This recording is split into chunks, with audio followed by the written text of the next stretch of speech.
भागलपुर का मौसम खराब होता जा रहा है।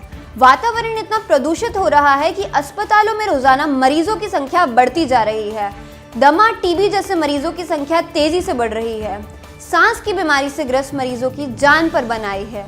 सेंट्रल पॉल्यूशन कंट्रोल बोर्ड के अनुसार देश भर में सबसे ज्यादा प्रदूषित टॉप 5 शहरों में पटना और मुजफ्फरपुर शामिल हैं। इस डाटा से भागलपुर भी अछूता नहीं है।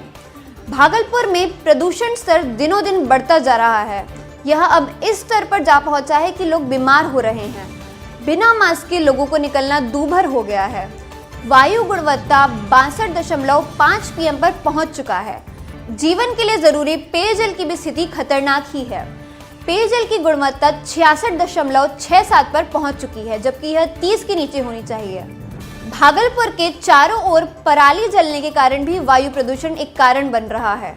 इसके अलावा जाम के कारण सड़कों पर धूल और धुआं से वातावरण तेजी से दूषित हो रहा है। अगर आपको हमारी ये स्पेशल रिपोर्ट पसंद आई तो इसे लाइक करें, शेयर करें, सब्सक्राइब करें और बेल आइकन जरूर दबाएं।